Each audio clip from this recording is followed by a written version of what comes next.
Happy New Year, everybody. It's good to be back in the studio, David. Indeed. We were gone. We stacked up episodes so David and I could take a little break here. So Much needed break. much needed break. The last episode that came out, we shot at the beginning of December, right? I think it was on my birthday, December 9th. Sorry, I made you Made come me in here come for your in. birthday, dude. Damn. Just another day. Damn. Get back to work, boy. But you took off to Washington for a few weeks, spent some time with family. I stayed local. How was your break? It was fun. Saw the family. Spent time with everyone. Super cold up there. I did not like that. I was ready to come back to the warmth. We visited Seattle. Walked around Seattle for a bit. We took they have this little, what is it called? Not a monorail. It's a People mover, right? like a people mover. Yeah. Yep. It goes from, so they just opened up a station closer to my house, or I guess my parents' house. And we took it all the way down to Seattle. Super cool. But it took about an hour to get there. Took an hour. It took an hour because there was so many stops. Yeah, that's the thing with public transit. It has to beat the vehicle for Americans to use it. Yeah, it did You not know? beat the vehicle. On the way back, we all piled into my friend's car and just drove back home. Yeah, that's the thing. That's cool they have that though. We used to have one. It went from Harbor Island across the river to downtown. Yeah. It'd be cool if we had something like that, but if it's rickety and it's not, adequately comfortable and it takes a long time, people just aren't going to use it. That's the reality. That's cool, man. We stayed local. We kept it low key. It was nice. We have young kids, so there's not a whole lot you can do when you have like babies, right? You're Yeah. kind of locked into your specific little environment. My brother showed that to us this time. They're having their second here soon, and they traveled all the way from California on car to Washington State. Damn. It was like a, 14-hour drive, and yeah, it was super hard for them. How old's their baby? 6 months, I think. Damn. That's Yeah. tough with a 6-month-old. I bet they Yeah. had to stop like 300 times. Probably. Well, it's good to be back in the studio. We're gonna do some new stuff this year. For one, the biggest change is we're gonna shoot our episodes the week of. So Mhm. we're gonna try to be as quick with timing as possible, because what happened with this show is, and it's actually kind of funny. I think it's funny. The viewers probably don't think it's funny, but like we'll shoot an episode, some crazy shit will happen in the news. The episode will come out weeks later, and then whatever we talked about is either voided, or like we have on Lynn Hertek. We talk about Bus Route 1 and Hart, and then like a week later in the news, the state legislature is like, oh, we're gonna see if we can disband and get rid of Hart, or take away the funding. Or with Jim Moeller, he talked about all those leases, right? All the big office leases in Tampa Bay, and we talk about Foot Locker. Oh my God, isn't it incredible? Foot Locker is relocating its headquarters to St. Petersburg. Boop. Week later, they canceled the deal. The episode comes out 3 weeks after that. It's like, we got to have a relevant show if we're going to talk about what we talk about. Politics, real estate, growth and development, all this stuff moves quickly. So our commitment this year is we're going to do episodes the week of. So this episode will come out this week. So it's January 6th. This episode will come out in a few days. Which I believe is the first time this is going to happen, right? Well, in the very beginning, we would scramble to find guests. I think we would try to shoot an episode and it would come out that week or the week after. But Okay. you're right. I don't think we've done week of like true, I don't want to call it live, Mhm. but like as close to live as Yeah. we can get, which it'll help dramatically with the state of affairs and everything that's happening. Yep. Shoot Tuesday and then live on Friday. Yeah, Just 3 live on days. Friday. And that'll help too. Like when we have politicians and they talk about initiatives, it was always really challenging to shoot all these episodes and then try to figure out like, okay, well, this reading at Silly Council, that's the new name for it, Silly Council. This reading's coming out this week, so let's put out that episode. Or the Florida State Legislature is moving in this direction, let's put out this episode. It was always sort of a scramble to try to figure out the timing of the episodes. And so maybe what we do is we do these quick episodes, but we don't book out too far in advance. We keep it really dynamic. What I want the show to be is a platform for current events, among other things. But you know, if a new ferry operator for the Tampa Bay Ferry is announced, it'd be really cool to have that operator come on the show and talk about what they plan to do. That goes for any subject. So that's one of the changes we want to make. I think it'll bring a lot more quality to what we do here. We're always looking for ways to improve. 100%. 3 years in, too, by the way. It'll be 3 years we've been doing this next month, right? Yeah, February. I think February 14th was the first episode. You know what's crazy, too, is like the consistency. I don't think we've taken off a week ever. 1 week was taken off after Jeff Vinnick. We needed a break after episode 100. Yeah. We deserved it. 100 episodes. We took a week off. But that's the only week. Yep. And so where are we at? We just shot.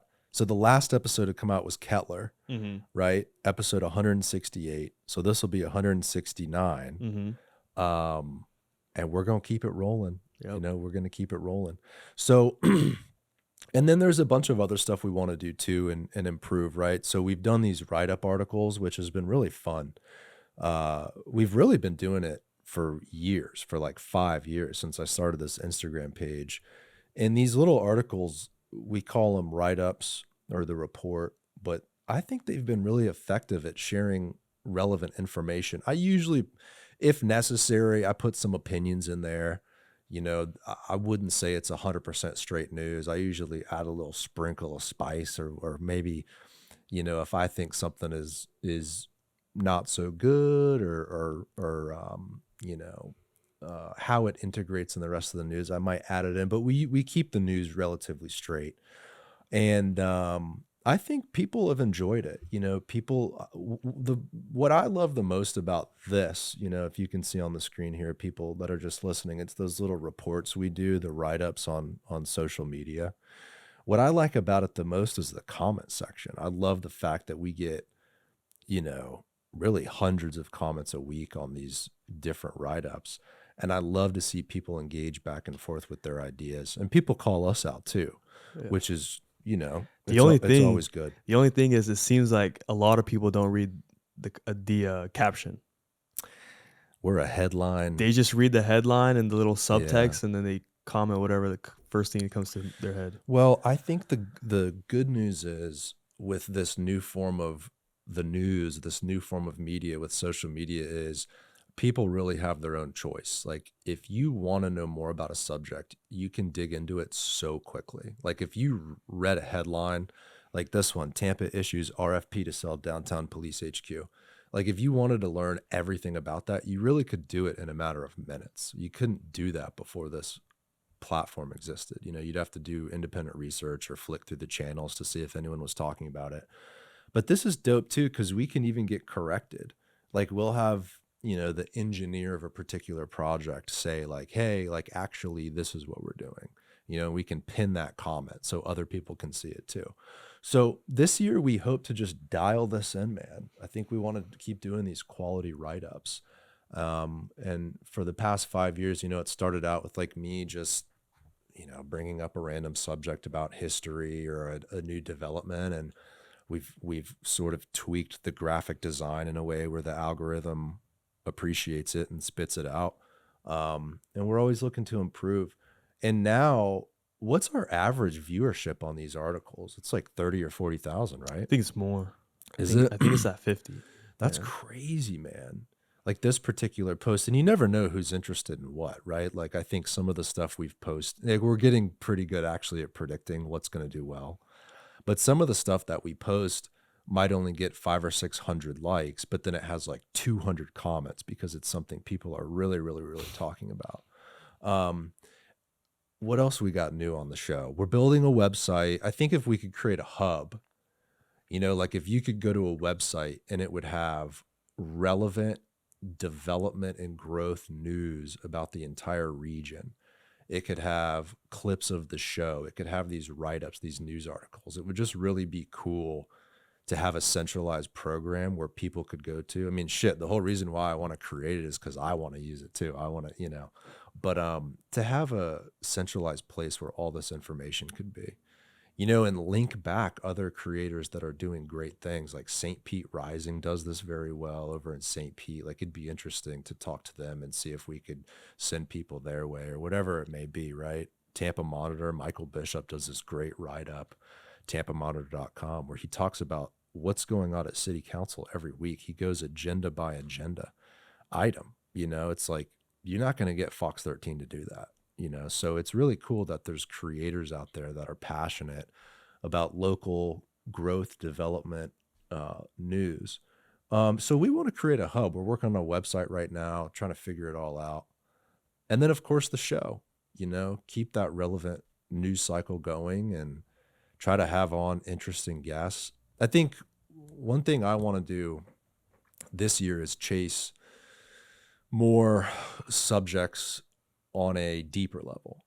I think we've had enough, although we go deep, but we've had enough surface level conversations. Let's get into the nitty gritty of some of the stuff, why things the way they are. I want to have maybe some reporters on the show that can speak credibly. I think one of the things I don't want to do is just have someone who's not an expert talk about things that are outside of what they know. And I wouldn't say we do that frequently. We've done it before. I certainly do it. But, I want to create a platform where experts really feel welcome and feel like they're in a position to share their knowledge. Because the people, we need that. This region needs people who can come and talk for a couple hours about a specific subject and dial in. So we're probably booked out maybe 6 weeks right now.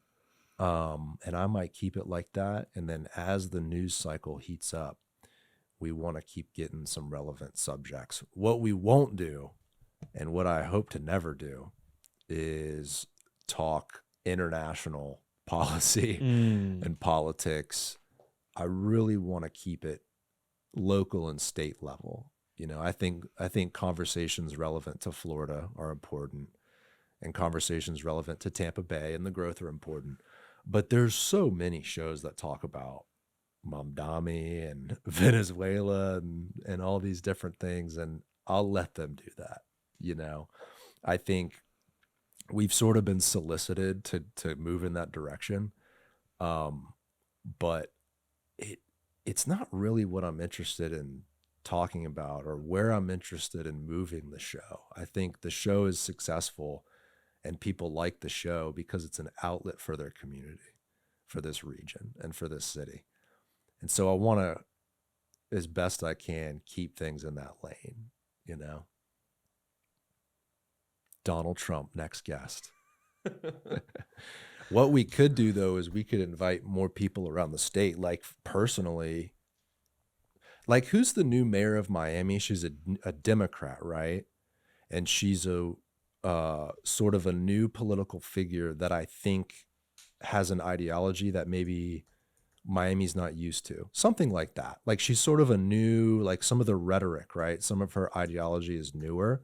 So for example, like she would be really interesting to talk to, How does Miami and Tampa on a global scale, on a national scale, compete with one another? How do they collaborate at a state level? Like I think moving around the state and having those broader conversations make a lot of sense. What does it say, David? What did you find about her? Wi-Fi's down. Oh, for real? Yeah. Does that affect what we're doing besides pulling stuff up? No, we're good. We're still rolling. Oh, okay. I just can't. We can't. I pull can't anything figure up out who then. the mayor of Miami is right now. Oh, well, I guess we could use our phone, but the point is maybe reaching around the state a little bit. We'll see what happens.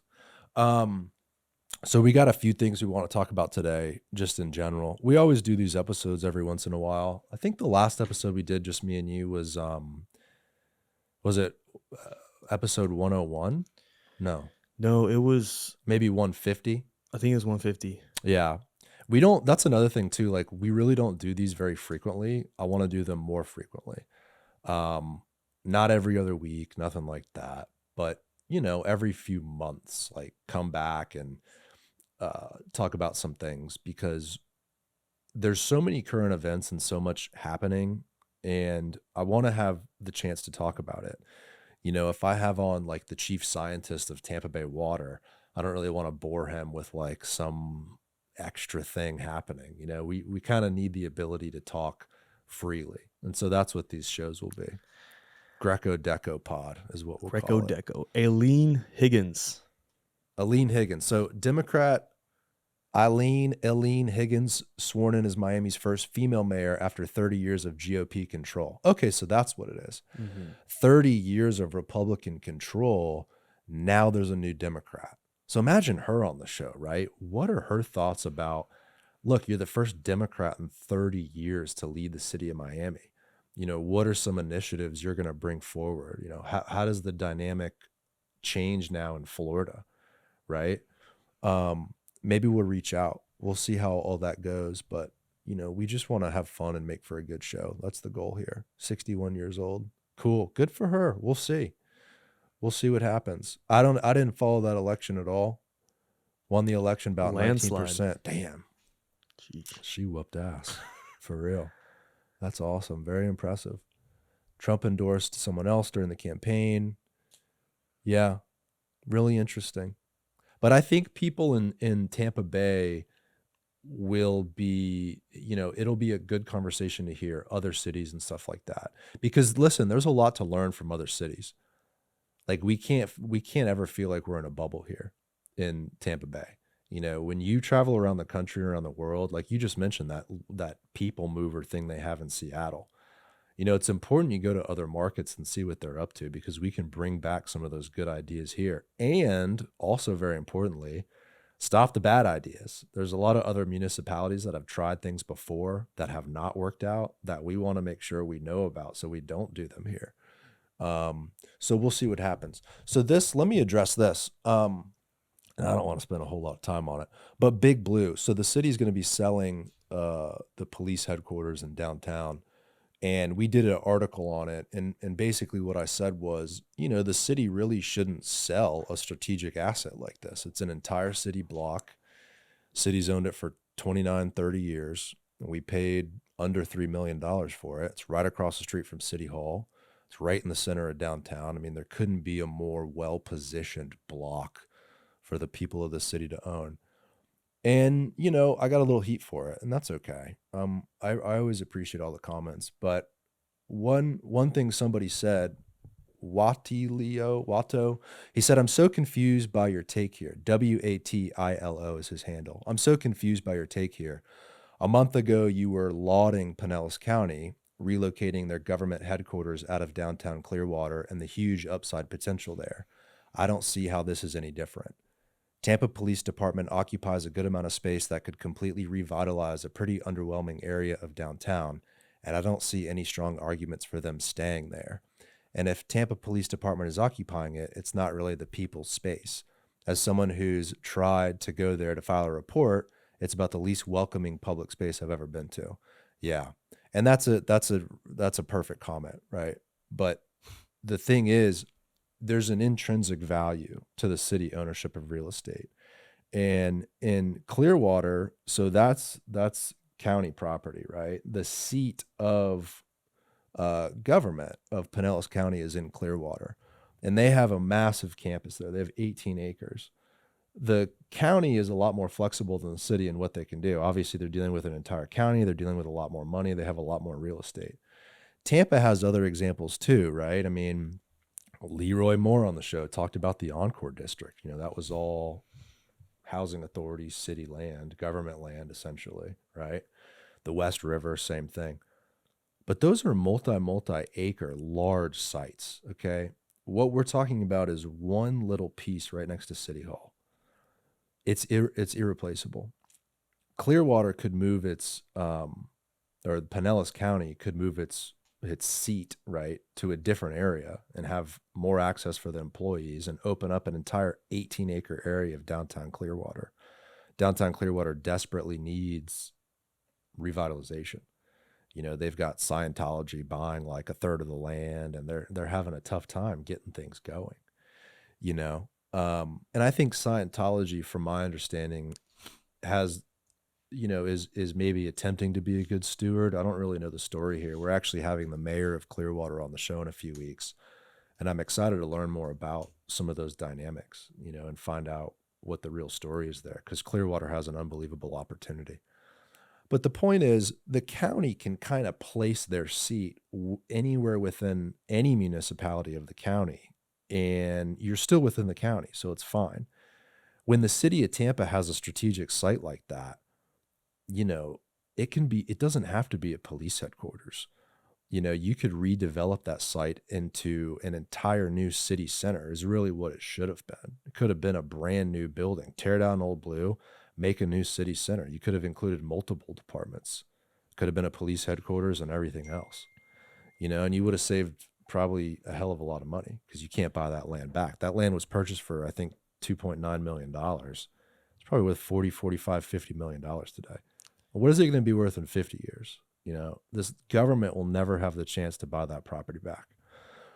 I put a comment up there to respond to that guy. I appreciate you commenting.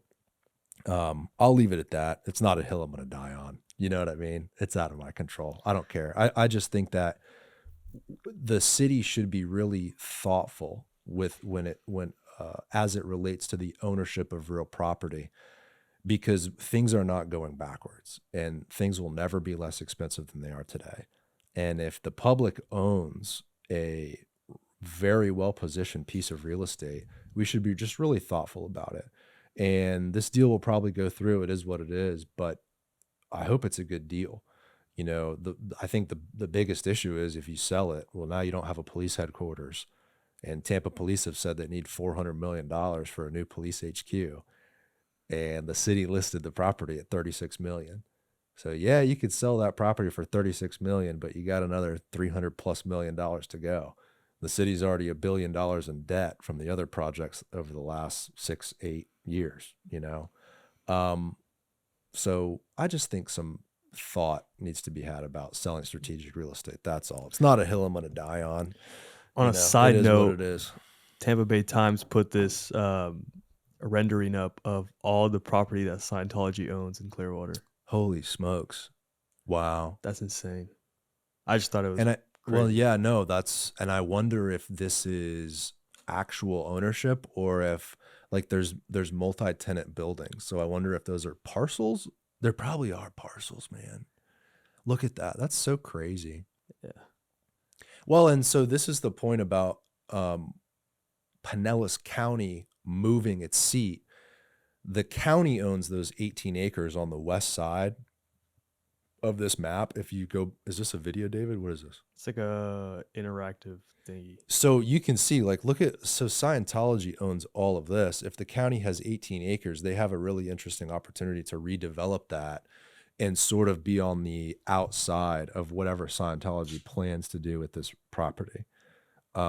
Whereas Tampa, you've already got a bunch of towers going up, letting some developer from Miami or whatever, build a new condo on that site is not really going to move the needle on our urban cores development. This is a completely different scenario here. County owned land, and it's 18 acres. So we'll see what happens. I think it's good for Clearwater though.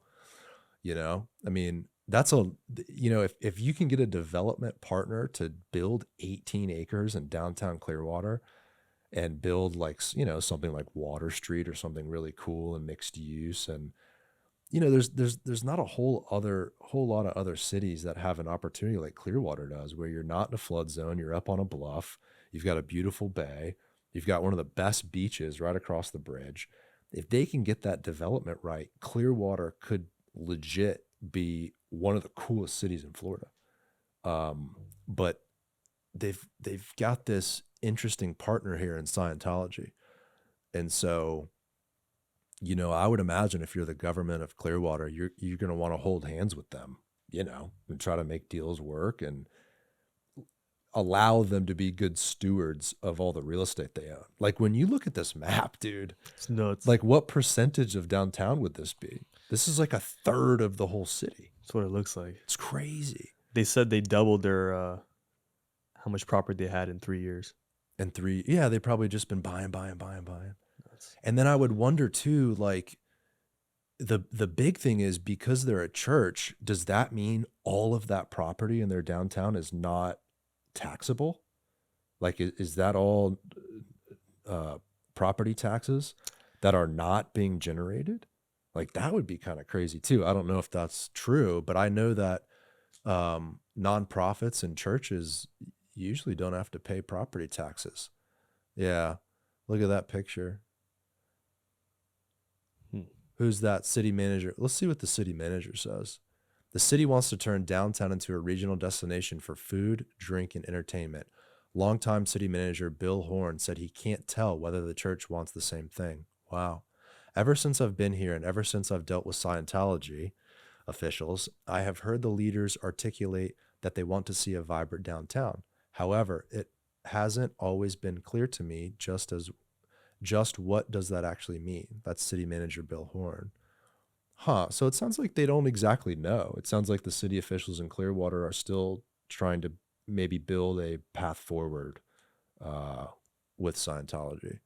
I think it's an incredible opportunity. I mean, I don't know a whole lot about Scientology, but I would imagine an entity, whether it's a church or a developer or whoever it is, if you own that much real estate, you have an incredible opportunity to be a good steward of a city and build the right partnerships and create that downtown environment.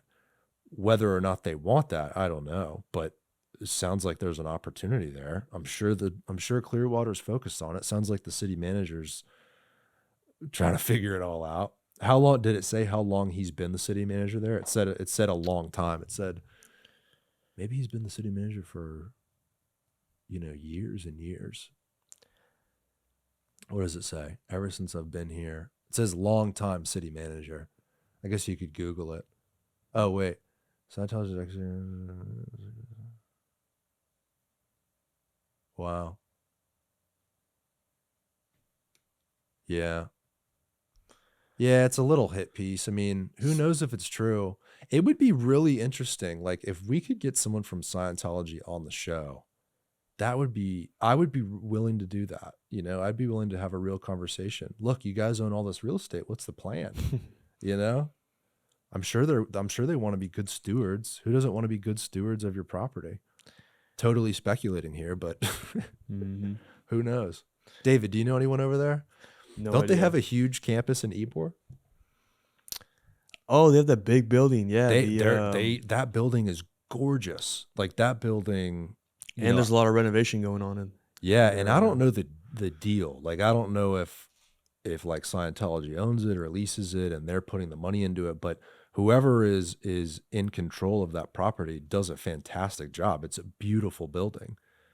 Maybe you could swing over there one day, knock on the door and say, "Hey, I'm David Deco. I'd love to learn more. Come talk to us. We've got a I don't podcast." know if I want to do that.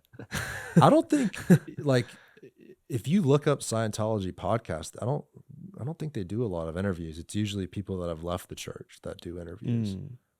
I mean, some people talk about it, but with that much real estate, I just see it as an opportunity, some sort of a great partnership to happen. What else we got? National grocery stores closing 60 locations. Kroger. Damn. We put out that video, which got a few million views about how Kroger was doing this new automated center, right? Ryan Companies was talking about their development. And, they have this massive warehouse. It's all air conditioned. It's robotics. It's food delivery. It's like the future of essentially grocery delivery, right? That wasn't even that long ago. Wasn't that last year? It's 2025. Yeah, it was last year. And now they're going to close. So go back to that article. I wonder what happened. $24 billion. So the Cincinnati-based company said in June 2025 that it would close 60 underperforming locations within 18 months. Damn, that's quick. They're making moves. Ronald Sargent, chairman and CEO of Kroger, described the closures as the meeting, a way to shift resources away from struggling locations and into stronger markets.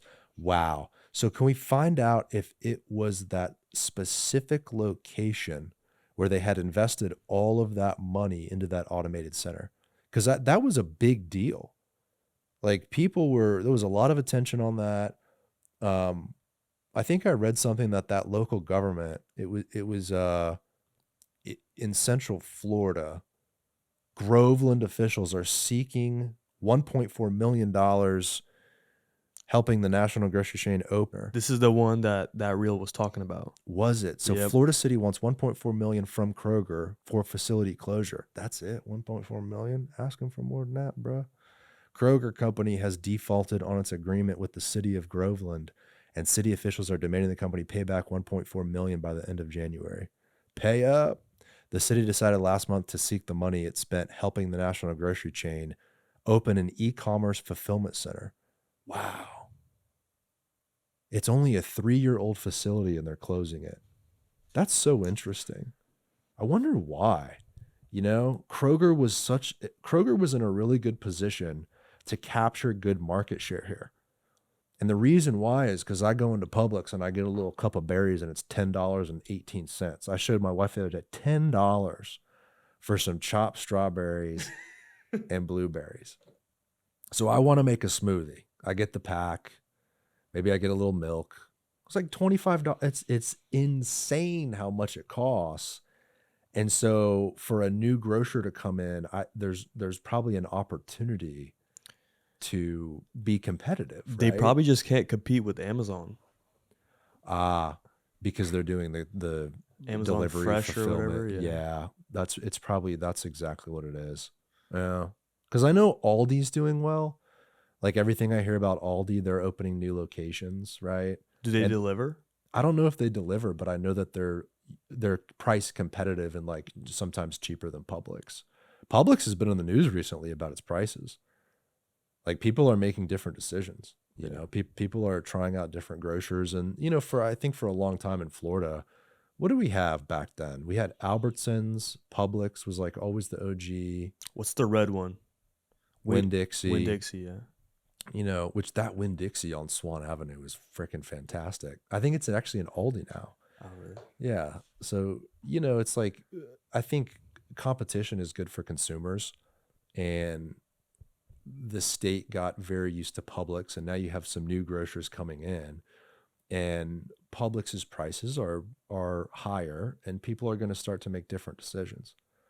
I'm a Publix fanboy. Like I love Publix. We go there multiple times a week, unfortunately. I actually told my wife, I'm like, all right, starting now, we're going to keep every receipt from Publix and see exactly how much we spend on a monthly basis on groceries.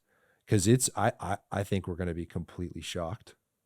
Now, David, you're a little different. You eat like a hibernating bear, right? You have like one meal a day. And you also don't have 2 kids to feed. So.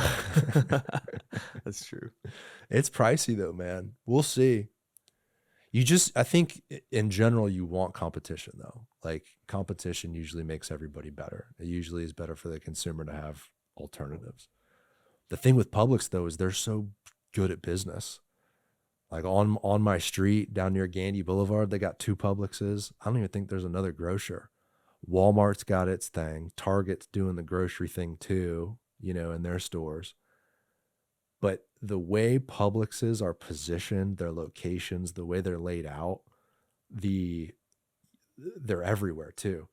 Like literally where my house is, within only a couple miles, there's 3 Publixes. Like you can't not go to Publix if you need groceries. Yeah. So they've just done really well in business too. It would be shocking to imagine a world where Publix doesn't have a majority of the market share.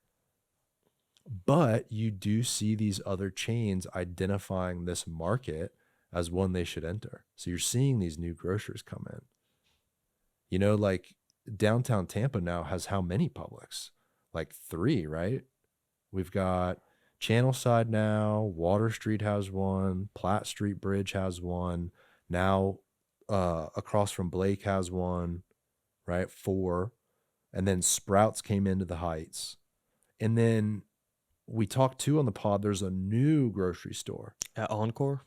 Yeah, the Patel family's like doing their own new grocery store concept, which, you know, that'll be interesting to kind of see the pricing and the layout and the freshness of the food and kind of how that works out. I can't imagine a harder business to get into. And then you have the duckweeds all around. And the duckweeds too. Yeah, duckweed. You guys are getting a duckweed. Has that opened yet at Gasworks? Nope. Is it close?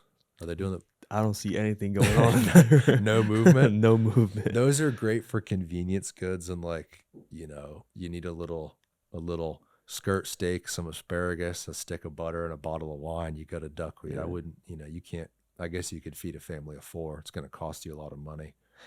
They said early 2026. So fingers crossed. Yeah. Okay. Well, Get it is. something. Well, here we are. Yep. We're in early 2026. Everybody's late. If that's one thing I've noticed on this show, anytime a developer or anybody has an announcement about, yeah, we're going to open spring this year, it's always Did months Chipotle later. open up yet at Water Street? Oh, I Do you don't know? know. They said late 2025. Did they? They did. They might be open. I'm not sure. I haven't. If I go down to Water Street, it's not usually on that side. It's like Boulogne or we like going to the Pearl. I mean, they have 3 bowl places now. I call them slop bowls. Slot bowls. 3 They're so options good now. though, dude. It's funny. Bowl food makes so much sense. Like you can slightly adjust the cuisine and it's a whole new meal, but it's like the same concept. It's different ingredients in the same bowl. You got your vegetables, maybe a base layer of a rice or quinoa or a salad, and then you put your protein on top and you call it a day. It doesn't matter if it's Mediterranean. What they need to do is have like an Asian version of Chipotle. That would be fire. But like quality ingredients. Right. Not like a Panda Express where it's like fried MSG, whatever bullshit. Like a legit, like an Asian version of a Chipotle where they're cooking the shit right there, chopped vegetables. Dude, that'd be fire. You walk up and it's like, can I get you fried rice or sticky rice? Boom, you pick one, right? All the different like Asian flavors. Soy That would be sauce, fire. teriyaki sauce. That's like what they did with Kava. It's like Yeah. that's a Mediterranean version of Chipotle. I feel like Chipotle was the OG bowl place, right? Chipotle was the OG. Chipotle started it all. Dude, Chipotle's been expanding like crazy though. And Chipotle's, they're taking over like old retail like out parcels. Like they did a Wendy's. They took over the Boston market on MLK, converted it to a Chipotle. They're coming hard in the market. They're coming in hot. But, people love Chipotle bowls. People, why do you think people were so upset about Chipotle coming into Water Street? You live down near there. I think there's just a specific type of people that are mad about it. And it's just like the people that are very much into urban design and, I think city people wanted planning, local. all that. People wanted a local. People wanted like maybe something less basic. My point is, Something more exciting. I don't think anyone that lives in Water Street is mad about that. That's a good point. That's a really good point. Because instead of paying $20 at Kava or Naked Farmer, you could pay $10, $12 at Chipotle. And doesn't Chipotle have a bowl that's just like chicken? They Don't just have- came out with that, yeah. What is it called? The Protein bowl? Protein bowl, yeah. It's just grilled chicken in a bowl. That's wild. I mean, dude, you kind of can't go wrong with a Chipotle bowl. I haven't had one in a while. I might get one after this. Am I making you hungry? You are. What else we got, David Deco? What do we got on the list today? The Charging Road. Yeah, I saw an article. Try to pull that up. So Florida is building a road that charges electric vehicles as you drive, which if they can figure out that technology, holy shit, like that is a complete game changer. So Florida is building a highway that can wirelessly charge EVs after Indiana researchers demonstrated earlier this month that wireless highway EV charging works. Florida confirms it's breaking ground on another highway test in 2026. Wow. So what is this here? So 2026, Florida will break ground on a highway that can wirelessly charge EVs at speed, and a small-scale test that could have big implications for the future of mobility. So it's SR 516. The highway is just a 3/4 of a mile portion of a larger construction project. So it's a small piece they're building on the Lake Orange Expressway. The Central Florida Expressway Authority is building SR 15 in 3 segments. The first one, shown on the map, will feature wireless charging technology. So I guess if you just have an EV vehicle and you happen to be driving on the road, you get charged, but who pays for it? Like, does the driver get charged in the mail like a toll? Like, yo, you drove through this road and we put in this much electricity. You owe us $10 or whatever it is. So here's the map. So segment 1 of SR 516 will contain the wireless EV charging test equipment. So segment 1, very interesting. And this is Central Florida, so I guess out near Orlando. So it says in 2023, the state of Michigan also announced that it had collaborated with Electrion, is the name of the company, to install a quarter-mile wireless charging public roadway in Detroit for testing purposes. The Michigan Department of Transportation said it planned to request bids in 2024 to rebuild a part of Michigan Avenue with inductive charging installed, but that does not appear to have happened. In a major milestone earlier this month, however, researchers at Purdue University completed the first successful wireless highway charging test in the United States in partnership with the Indiana DOT. Their system charged a semi-truck traveling at 65 miles an hour and delivered 190 kilowatts of power, more than enough for smaller vehicles as well. So I wonder, like, on a gas gauge or a charging gauge of an EV, like, what does that equate to? So it's not like a quarter tank or whatever, but I wonder how much you could get. You know, because if you think about it, if they could get this technology right, you wouldn't need to have every road, every inch of every road charged. You could just have strategic sections where a lot of traffic flows through, particular interchanges, whatever, that charge vehicles. Like, can you imagine a world if we're all in electric vehicles and the road charges your car? There's no more gas trips. You know, that would really, really be interesting. I can't imagine it works. You know, it seems like a hard technology to perfect. I mean, we have a lot of storms here, the rain. I don't know. Also, how is it charging your vehicle? Your vehicle's connected to the road through rubber, right? The tires connect with the road. It's got to be like It says induction.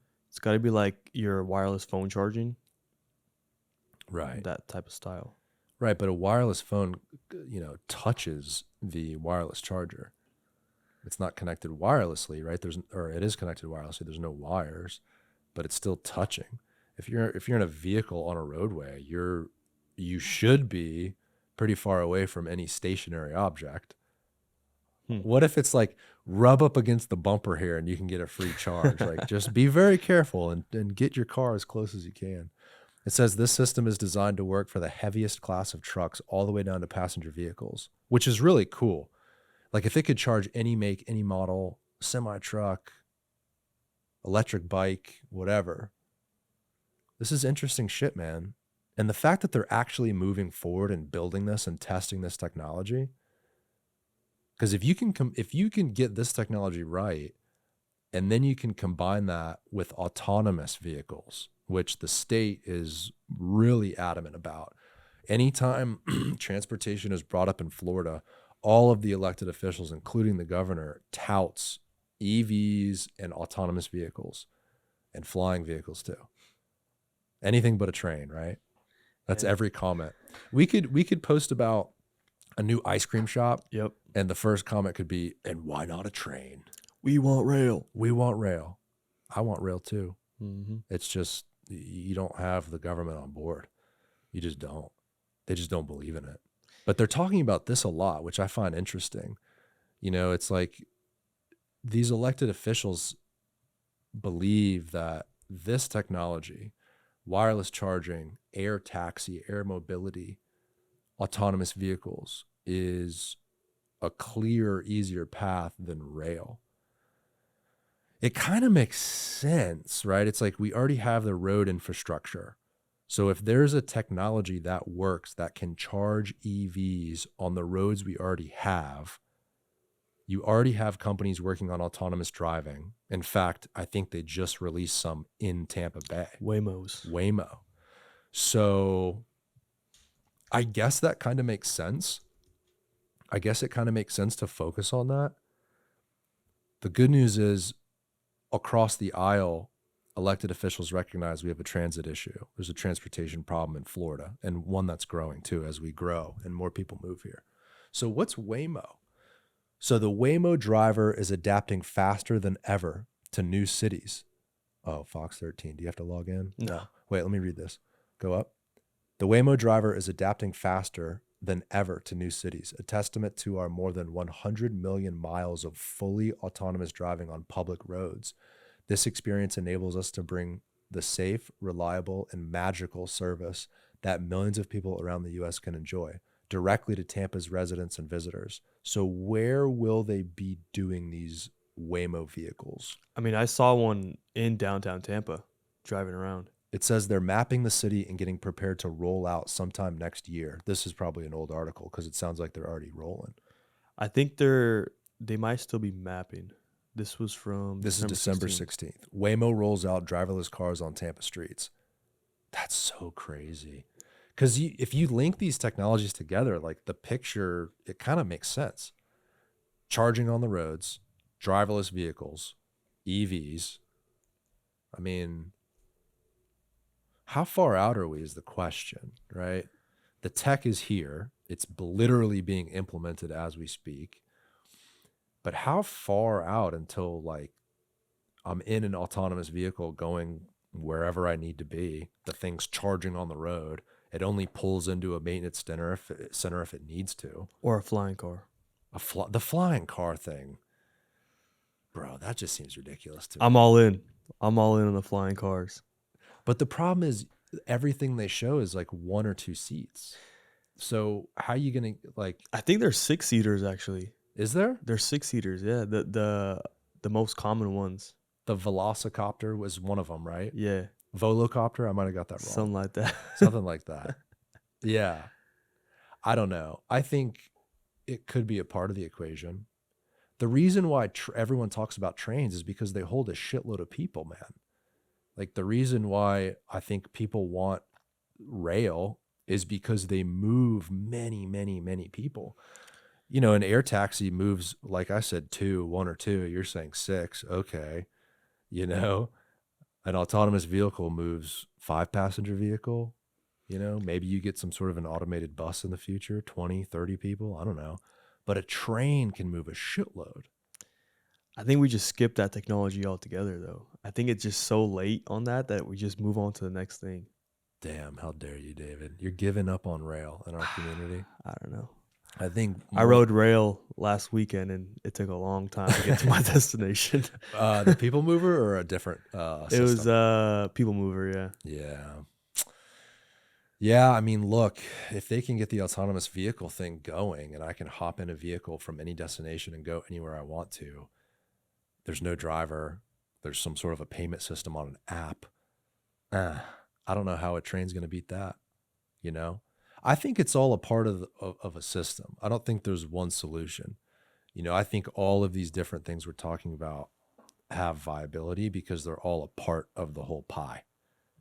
The air taxi is fantastic, but it's not going to serve 100% of the people. Same thing with a rail line. Like not everyone's going to ride a train, you know, but I think if we have all of these things in combination, then we will start to move the needle on the traffic and congestion issue we have in this area. Because it's only getting worse. I was on a call today and they were talking about the county expanding its urban service area south towards Manatee in East Hillsborough County. I think Moccasin Wallow, I think Parrish might be in Manatee County, but that kind of area, you know, if all that goes forward, which it probably will, you're going to see potentially hundreds of thousands of homes be built down that way. And I don't know how the hell we expect people to move around this region if they're all stuck on the highways. The roads are already clogged, right? So can you imagine adding hundreds of thousands of more homes? It's just not sustainable. So they got to figure out something. I'm seeing a lot more lane construction on I-75 though. Yeah. Every time we go down there, they're adding a lane or they're doing something over there. Yeah. One more lane, bro. I-4 is getting expanded. 275 is getting expanded. The Selman is getting expanded. I mean, basically every highway is adding lanes. which, you know, you probably need that. The amount of cars you're talking about, the increase in traffic, you probably need that. But guess what? There's a certain point you can't build more lanes into the neighborhoods. Like we had on Greg Slater, he's going to add 1 lane in each direction. The Selman's going to be a 6-lane highway going through South Tampa. That was never the vision necessarily for the crosstown. You know, the crosstown was like people in South Tampa going downtown and back and forth, and then they added the Brandon extension, and then they added the overpass, and then they went over Gandy Boulevard, and now they're going to be expanding the lanes. It's like, you know, at a certain point, you can't keep expanding into the neighborhoods. You know, the good news is what Greg Slater and Thea is doing is they're adding a lot of infrastructure to really improve that highway. Like they're doing big sound barriers, which we don't have now. They're going to fix all the underpasses and make them nice and clean. They're trying to be the best neighbors they can be. But at a certain point, 20, 30, 50 years from now, you're not going to be able to expand it. And then what do you do? And maybe that's what the state and the elected officials that talk about, you know, they come on the show and they talk about air mobility and EV and autonomous vehicles and all this stuff. And maybe that's what they're banking on. Maybe they're like, look, in 20 years, we don't need to expand the roads because it's all autonomous charging on the roadways. We've got a little air taxi component. Like we don't need rail and we don't need to expand the highways either. Maybe that's what they're banking on. They must know something we don't know, right? They must be getting briefed with this technology where these people in these tech companies, what was the name of it? The EV charging lane. I said it, I already forgot it. But you know, these guys and these women, I guess, or whoever in these tech companies, they're probably telling the elected officials, look, it's going to happen. We got the tech, we're implementing it, we're testing it. We need the federal government approval on X, Y, Z. But this is coming in the next 5 or 10 years. And maybe that's why the state has not focused on rail, which kind of makes sense. If the technology is going to be there where we can get true autonomous vehicles and charge the vehicles on the roadways, well then, yeah, I guess it makes sense not to invest billions of dollars in rail. David's like, fuck yeah. Fuck yeah. We'll see. I think we need it all. I think you need all that and rail. I need my air taxi stocks to go up. I think they will. They better. But you got to get more people in them. Like some of the stuff they've shown is like 2 people, like I said, and 6 people. Even then, like, what are we doing? Sharing an air taxi? Like who's flying it? Is it autonomous? Who's getting in a drone, bro? At that point, you're getting in a drone. Fuck that. I won't be the first. I'll say that. You test it out for me, David, and you let me know how it is. I'll be like the second. I won't be the first either. Who is going to be the first? Would you rather go up with Bezos and Katy Perry, or would you rather do an air taxi in Florida? Ooh, air taxi in Florida. That's a tough one. All right, what else we got? Tampa Transit sees 45% increase. You know, we had on Lynn Hertek, who was really the driving force behind Bus Route 1 and got her colleagues on city council and started and moved forward with that whole conversation. And they got some funding for Bus Route 1. I think now city council has allocated funding for expanded times, more frequent times on Bus Route 1. And so Tampa Transit has seen a 45% ridership surge on key bus route, which is Bus Route 1, over the course of the past year. 45% increase. You know, that's pretty crazy, right? So according to the Hillsborough Area Transit Authority, December's ridership reached 1.46 million trips, which is over 445,000 more rides than the previous year. Hart said faster boarding improved on-time performance by 7%. Though fares are returning, Tampa is continuing to fund more frequent service along the route. Starting Sunday, buses will operate every 15 minutes on weekdays, with frequency increased to every 20 minutes on evenings and weekends. Riders can pay for the service using Flamingo Fares, which I think is an app, right? Mm-hmm. Some sort of an app. I think that's a really great topic to dig into this year. I want to get some guests to talk about why people choose to and choose to not use transit outside of a vehicle. And I just read how, hey, look, we don't even think it needs to be free. What it needs to be is frequent, reliable, safe. Okay. You need to be able to understand when I get there at 9 a.m., there's a bus there waiting for me, or a streetcar, or whatever that may be. And it's going to be clean, and I'm going to feel confident that I'm safe. Okay. And it's going to be on time. It's going to be smooth. It's going to be air conditioned. It needs to be adequate. You can make something free, but if it sucks, no one's going to use it. I think the streetcar needs to have a real conversation around this, where the thing's rickety. I think you've even said sometimes it doesn't show up. I was at dinner. We really should look into the facts and the numbers.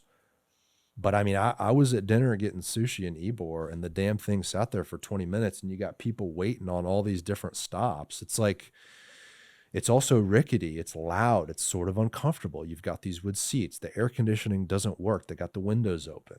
It's like, I get the novelty of it, but that thing is hungry to be a real transit solution in this city. And we talked a little bit about how maybe rail works or it doesn't work, EVs, autonomous vehicles, et cetera. But in the city, in the urban core, if you expanded that streetcar and it had a modern car that maybe aesthetically looked old, make it cute, make it look like an old trolley, whatever, but it was convenient, it was on time, it had the right of way in traffic, it was fast, it was smooth, it was air conditioned, it was comfortable. I don't care if you have a fare, people will use it to get around the urban core. Like, for example, me, I don't live in the urban core. I live in South Tampa. I could drive to my office, park, and then I could, with an expanded streetcar, get to where I need to be around the city. And then I get in my car and I leave. I think that's the future of transit, at least in the city. When you talk about state level stuff and you talk about the region, maybe your light rail comes into the picture and all these other things. But in the city itself, that streetcar should be expanded and it should be modernized, man. There's no excuse moving forward. I think one thing I'm hoping in the next election is, and I think the elections, so the next city election's March 2027, a little over a year from now. I hope the transportation conversation doesn't fade away. We've been talking about transportation in this community for so long, and the streetcar was not expanded, during this last administration. And I hope that the candidates for mayor and for city council are like, let's freaking go. Let's expand and modernize this thing. We were all so excited when they put that thing out with the grant. David's slowly opening it. What is that? You got chicken noodle soup in that thermos? No, it's just water. We were all so excited when we heard the news of the federal government giving the city a grant to expand and modernize the streetcar. And they did these studies and these different routes, and we posted some information about it. And they even were going to modernize the car, to make it like a modern streetcar, like I mentioned earlier, efficient and frequent and fast and smooth and quiet. That would have been a game changer for our community to do in the last 5 years as the urban core densifies and develops. We really, really, really needed that. I don't know why it didn't happen. I think the biggest thing with the streetcar is just be on time. Yeah. Like, just be on time, because it's happened so many times where I go to the stop and I sit there for 30, 40 minutes just waiting for the streetcar and it never shows It's up. ridiculous, man. And, And let me ask you right now, if you had to pay a $2 fare, but it was on the dot, 100%. would you mind the fare? 100%. I would be fine with that. That's the thing. It's just like I have family, I have friends in town, and I'm like, yeah, let's take the streetcar. We go down there and we're waiting for 30, 40 minutes. Ridiculous. And then we got to end up walking or taking an Uber or something. Yeah. It's wild. I see it in people's faces too. If I'm in Ybor, everyone's sitting at the stop like, where the fuck is it? What are we doing? We're just standing here wasting time. I think if you want people to use a transportation system, it needs to be dialed in 100%. clearly, right? Maybe what they do too is you could keep a couple of the older cars in Ybor, because you want to see them around. They're kind of cute. They're historic, whatever. But I think moving forward, when you expand that thing through downtown, get a modern car. Yeah. and don't have the turn signal. Like the streetcar comes down the road, shuts off all the traffic. The streetcar stops. Everyone stopped. No one's moving. Then the streetcar goes, and after the streetcar passes, you're sitting there still at a red light in your vehicle. Streetcar is like 6 blocks away. Then it's like, can we get more efficient with this system? There's so much technology out there now where you could have automation. Okay, the streetcar's coming, time the lights. I think, I don't care if it's free. I don't care if they paid you here $2 every trip you take on the streetcar. Even if they paid you, people will not use it if it's uncomfortable and rickety and loud, and most importantly, not on time. You're going to live right next to a new streetcar station, right? If that thing was on the dot, I bet you would use it every day. Definitely. Yeah. Definitely. It's almost embarrassing. You have your family in town, you're sitting there. Then this clankety thing comes clanking down. Clanking down the track. It's so funny. We had friends in town, and we saw one of the newer cars. And it's like, it doesn't have like the sticker on the side, the sponsor or anything like that. Yeah. But it still looks like one of those old ones. So it's coming down, and Esther's like, "Oh, look, it's a new streetcar." And my friends look at it and they're like, "New? That thing looks like it's 100 years old." It's probably the Breezer. Yeah. Was it open air? No. It was one of those regular ones. It's just like, it looks new, but for someone that hasn't seen them before, it's going to look old because it's that style. Well, I love, the other argument is the sort of historic nature of them. Why would we modernize it? It's a sort of a historic thing, right? You've got these older streetcars that looked relatively the same as they did 100 years ago. Yeah, great. Except for Bud Light is plastered on the side of it. Like, how historic is that? Yep. You can't on one side say it's the historic streetcar and then it's like White Claw. Like, it's ridiculous. Scrap the advertisement off of it, modernize it, make it on time. What are we doing? Maybe one of the things. So the Tampa Transit Authority was proposed, right? They would like get rid of HART. I don't know. We should follow up on this, but they were going to get rid of HART. What's this? Tampa Bay Near's Regional Transportation Merger Decision. This is a different thing. Oh, okay. This is Hillsborough County's TPO merging with, I think, it's probably in the article, Hernando and Pinellas. No. Hillsborough, Pinellas, and Pasco counties would merge into one consolidated body. But that's an overarching planning board. What I'm talking about is an agency that runs and maintains and executes the transportation, which right now is HART, right? But there was an article out, I think Commissioner Wallstill was trying to champion this, where they would get rid of HART and then establish the Tampa Transit Authority just in the city of Tampa. And what that would do is it would enable the city to have full control as a taxing authority in an administrative role in executing transportation in the city. And with a tool like that, we probably would have the opportunity to expand the streetcar and modernize the streetcar and not have to sort of move through the politics of the county or the voters out in Wesley Chapel or any other area around the county. The city could kind of worry about what the city wants and needs, the will of the people of the city. Sounds like a good idea. I think the concern is, well, what about the county? There's a lot of people that rely on that bus system and rely on HART to get to work and get to their goods and services. And so if you get rid of it without a replacement, what about all those people? What did Wassel say? There's like 4,000 people or 6,000 people that actually ride the bus. Something like that. Yeah, if you get rid of it, what happens to the 5,000 people that actually ride the bus, right? No, but I think that's... We buy them cars. We buy them cars. That's what he was saying, yeah. Yeah, he said the amount of money that the county brings in and spends on HART, it would be less expensive to buy every single person that rides the bus their own vehicle. That's what he said. Yeah. And when was that show? That was like a year ago? 103, I believe. So it was probably right about exactly a year ago. Yeah. We should follow up on that and see where HART is at, the Tampa Transit Authority. And then this will be really interesting too. So let's see. So scroll up. Oh no, here's the very, very top of the article. So this is regarding a transportation merger of Hillsborough, Pinellas, and Pasco County boards into one consolidated body. So it says after years of planning, this is the Business Journal, Tampa Bay is now just months away from deciding whether to merge its leadership into a regional transportation planning board. Regional agendas as it stands are not the primary focus, Whit Blanton said, who's the executive director of Forward Pinellas. They will expect to know by this spring whether or not they will be taking the final step forward with merging with the rest of the counties.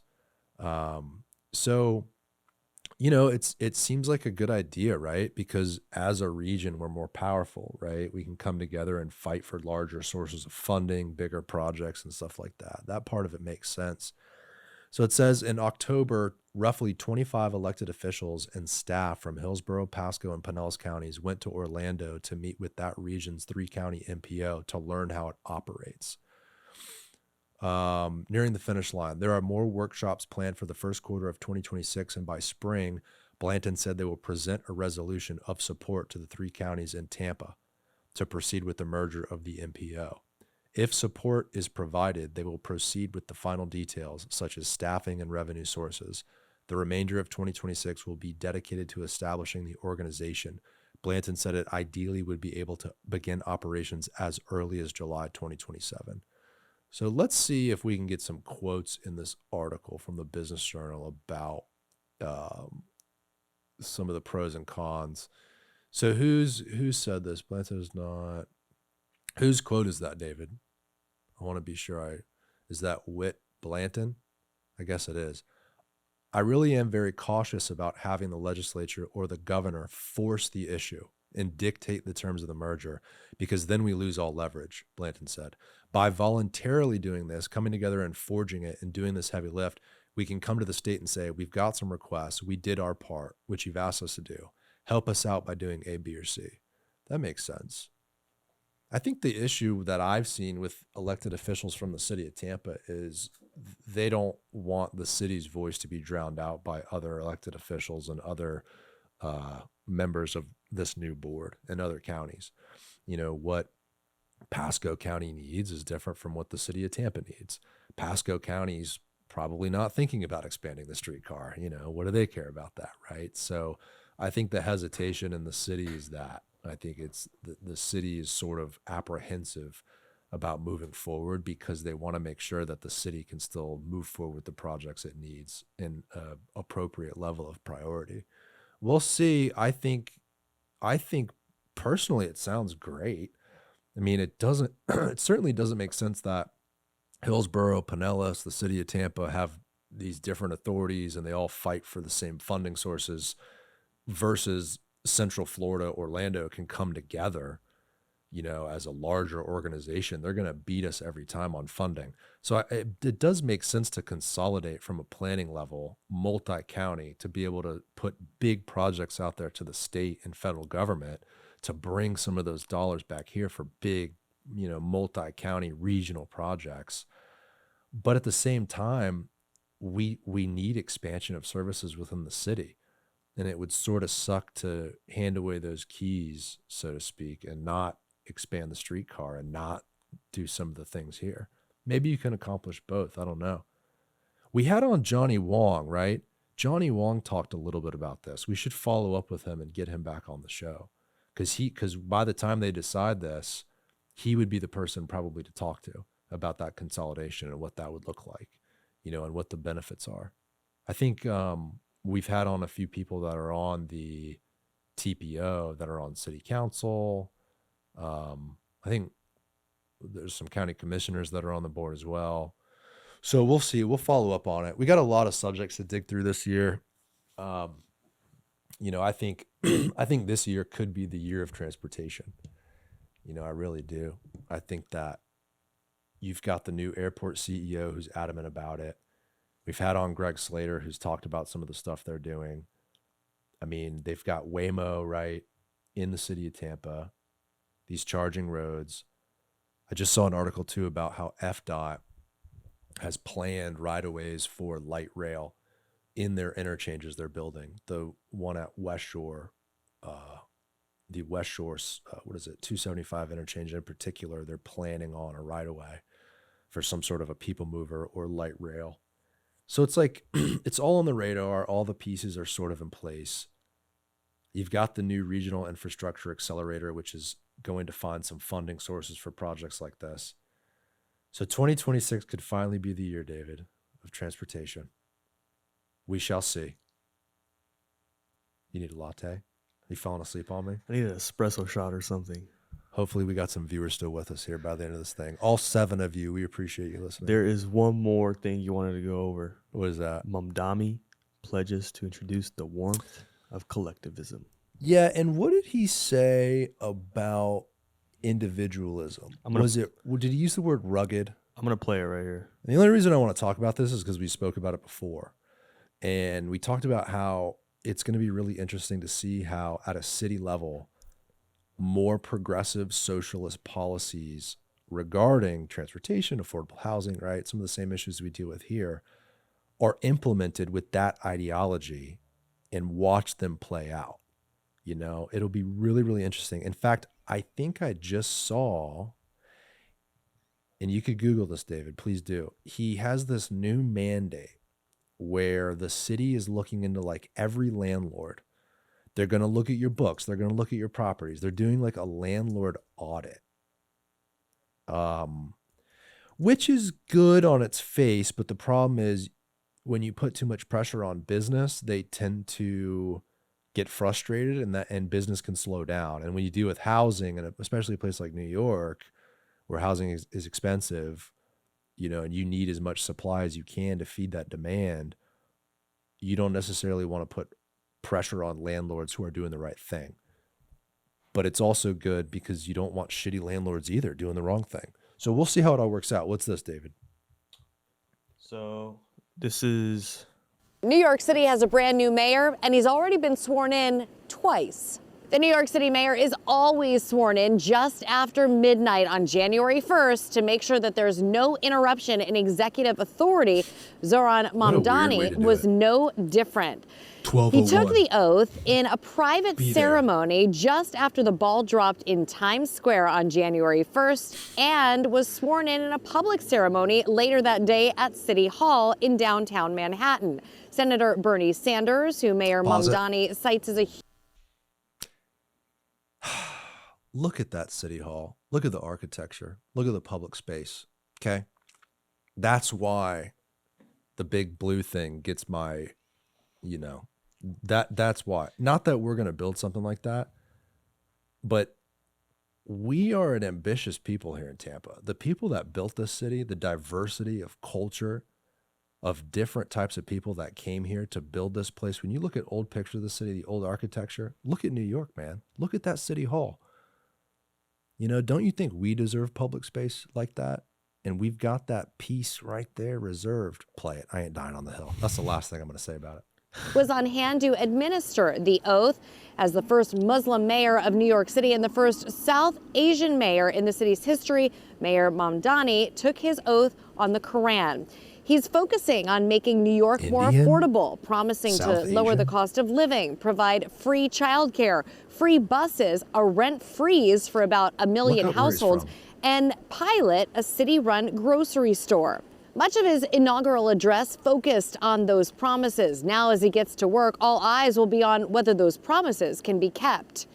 New York belongs to all who live in it. Together, we will tell a new story of our city. This will not be a tale of one city governed only by the 1%. Uganda, nor will it be a tale of two cities, the rich versus the poor. It will be a tale of 8.5 million cities, each of them a New Yorker with hopes and fears, each a universe, each of them woven together. Mamdani also spoke about the importance of taking care of all of the city's workers, making sure that they can afford to live here. He spoke about supporting the Jewish community, mentioning how he grew up eating bagels and lox every Sunday and shared other stories of his journey to City Hall. He also took time to thank his assorted political figures who helped him along the way, including Senator Sanders as well as Representative Alexandria Ocasio-Cortez. present at the ceremony to give opening remarks. He even thanked his one-time opponent, outgoing Mayor Eric Adams, though this was met with boos from the crowd. The event was certainly a political one, but also a celebration of all things New York City. Yeah, we'll see. I think he was talking about how you got to find that quote though about the individual versus the community. I was kind of reflecting on that, and I was thinking about how, warm collectivism in cities and the stories of my grandparents and just the way the community was back then, where everyone sort of traded goods and services with one another and was very engaged civically. And that warm collective community was created through rugged individualism. The individual had the opportunity to be ambitious in their endeavors, to be creative, and to move forward and provide prosperity for themselves and their family. And I did that, and you did that, and he did that, and she did that. And out of that individualism was a strong community that was created. That's what Ybor City was. All those diverse people with their own individual ideas, having the ability to do what they need to do to be successful. That's what created that warm collectivism he talks about. And so it's almost like the socialists have sort of flipped that script and are trying to achieve prosperity from the other angle. It's not been tried before. I don't think there's been someone who has said, I am a socialist. That is my ideology. And that is, I think he said democratic socialist, right? There hasn't been someone who's had that position elected, certainly as the mayor of New York or of any major city that I know of. So the idea of this socialist warm collectivism is sort of new to America on a large scale like this. And it is going to be absolutely fascinating to see how these policies play out. See if you can find the landlord thing. Just type in Mamdani landlord and see if it pops up. But I am going to track this super, super close because I have unbelievable curiosity to see how it plays out. Here's the thing. What if it works? Like, what if this time next year, some of these progressive and sort of apprehensive policies we're hearing about work, it could flip the entire country. Today you have the mayor of New York. I'm a democratic socialist. Well, at the next presidential election, I think the Democrats are going to have to sort of answer the question of, do you guys subscribe to this ideology and this agenda? And you've got AOC there and Bernie Sanders there. You've got prominent Democrats there. So, the Democrats are going to have to come to the table and say, yes, this is a part of our platform, or no, we reject it. And that'll probably be I bet you they're going to wait to sort of see how the policies play out, right? So New York City Mayor Mamdani signs rental ripoff order for all 5 boroughs and fight against shady landlords. I think New York is sort of notorious for those like greedy landlords that provide like a matchstick. Here's your heat for the month, dude. And rats and the whole thing. But so it says just days after New York City mayor was sworn in, he is keeping his campaign promises of fighting back against unconscionable business practices by New York City landlords by ordering rental ripoff hearings. In one of his first executive orders, Mamdani has assigned the new Office of Mass Engagement. Office of Mass Engagement, and other city agencies to hold hearings within its first 100 days of office, during which residences will be able to testify about their biggest rifts with landlords and the challenges they face as renters. On X, Mamdani says the days of New Yorkers getting ripped off are over. Too many New Yorkers are getting ripped off, paying obscene rents for apartments that fail basic health and safety standards. When tenants speak up, landlords threaten eviction, he said on social media. That ends now. Today, we launched a citywide crackdown on rental ripoffs, like landlord neglect and outrageous fees. Sounds great. The issue is you start calling on the good landlords to come show up and you start effing with them. You know, you wouldn't want them to leave the city. You wouldn't want them to stop providing the level of service they're providing. There's a lot of good business people that get caught up in the government BS and the red tape and the hearings and the unnecessary actions, and it takes away from their creativity and some of the things that they offer for the community. It's the problem with blanketing anything, but it sounds like that's a good thing. We'll just have to see how it all plays out. We're on day 6, right? We're on day 6, so we'll see what happens, man. Mamdani inspects a slumlord apartment. Damn, so he's pulling up on him. He might be great. That's the thing that I think a lot of people need to consider is New York is a really unique circumstance. And some of the policies he's talked about probably wouldn't work in most places around the country, but maybe because New York is so big and it's so many people on top of one another, more progressive and warm collectivist policies do work in the city. I'm not saying they will. I'm saying maybe New York is an example of socialism in America that actually works. Maybe. I don't know. I don't think it will. I don't think it will because the story of New York is the opposite of that. You know, the story of New York is ambitious people coming together in one city, building something. The architecture, the businesses, the finance, everything that happened in New York is because of the capitalist nature of New York. New York got to where it is because of capitalism. So it's interesting this late in the game that there's someone in charge who actually doesn't hold those values. Fascinating. You went there recently, didn't you? I went to Boston. But weren't you in your wife was in New York? Yeah, she went for a day. For a day. Yeah. She had to leave. She was doing a shoot the next day. Did she say like, oh, it was dirty or it was nice, or what'd she say? I mean, she loves New York, so she'll just look over all the dirt. It's hard not to love New York, man. It's a freaking beautiful place. It's incredible. It's the greatest city on earth. There's such an energy to it. Well, we'll see. Tokyo might be better. I'll see in like... When are you going to Tokyo? On the 15th. Dude, holy shit. That's on my bucket list. Japan, bro. I hear there isn't even a piece of gum on the sidewalk. They don't even have garbage cans on the roads or anywhere. Like, you have to take your trash with you until you find a garbage can.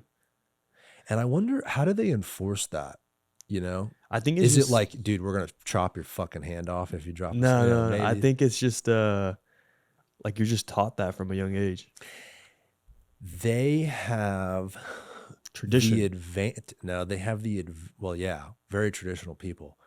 But they have the advantage of not having diversity. And what I mean is when you have David's like, you're going to get us canceled. But listen, when you have all of one culture and one people, it is a lot less of a heavy lift to get everyone to go along and get along. America is an experiment. It's the challenge of all of us coming to one country, completely different backgrounds, different colors, different religions, different races, and all being in one place and under one roof getting along. It's more difficult to do that than it is in Japan, where they're like 98% Japanese. They're all one religion, one skin color, you know? And by the way, the downside is if you're black or brown or, like the reporter said, Southeast Asian. When I was in Thailand, you know, they sell skin bleach at 7-Elevens in Thailand because being dark-skinned is like frowned upon in Asia. Like, you don't want to be dark-skinned Asian in Japan. They literally sell skin bleach so people can lighten their skin tone. So they have this like cohesive one skin color, one, you know, type of people. And I think because of that, they can sort of easier all get along, and, you know, they're very robotic in the way they move about, and, you know, they've got their public transportation and everyone's filing in and nobody leaves a cigarette on the ground. You imagine here in Tampa, the city of Tampa has a new ordinance. You must take your trash with you everywhere you go. People would be like, fuck that. There'd probably be more trash on the street. Freedom, dude. Everyone's different here. And so with all these the difference of opinion and the difference of ideas and the difference of religion and background and all the culture, all the difference in culture is the reason why it's so damn hard for us to figure this shit out in this country. You know, and think about this. Look at the recent push and a really growing sector in this country towards like one collective sort of like, frankly, race, religion in this country, nationalistic tendencies. That's more popular than ever, dude. The Nick Fuentes, right? Like there's a lot more rhetoric now about we are a white Christian nation. That rhetoric is more now than it's ever been. So it's like, which is in America, you can't do that. America's open for everybody. You know, America's always been that way. America's always been a country where we're just this total melting pot. You know, that's what makes us unique and that's what makes us special. You can't go to any other country on earth and have the diversity you do. But it comes with challenges because we're all different. We all think differently. And people have different opinions and different religions. And, you know, it's a little bit harder for us to get along over here. So we'll do another show when you get back from Japan. Mm-hmm. So where are you going? What's the plan? Flying into Tokyo, then we're taking a bullet train to Osaka. Osaka. And then bullet train. You're going to have to compare the Amtrak we got here to your bullet train over in Osaka. I don't think it compares. Bullet train's going, 300 miles an hour? It's so crazy. That'll be so cool to see. Yeah. Take notes, though, in terms of like the city stuff and the transportation. Have that in your mind as you walk around. Take 100%. Some pictures and stuff. It'll be interesting for you to come back and share your experience. I try to rate all the public transportation. Every city I go to, I try to rate it. What does Tampa get? A -1? Somewhere around there. No, streetcar is kind of lifting it up just a little bit. Well, like we said, frequent, not rickety, smooth, quick, AC, reliable, AC. Yeah, all the above. We can do it. Just one more lane. If you made it this long, thank you for listening. We love you guys. Thank you so much. Man, I'm blown away at how, many people have listened to the show and reached out, DM'd us. Keep sharing your ideas. Anybody can email me. It's Garrett@tbdpod.com, GARRETT@tbdpod.com. Send me an email. I love getting coffee with people. I love connecting with people. If I said something stupid today, let me know. All right. We love you all. See you next week. Bye, everybody.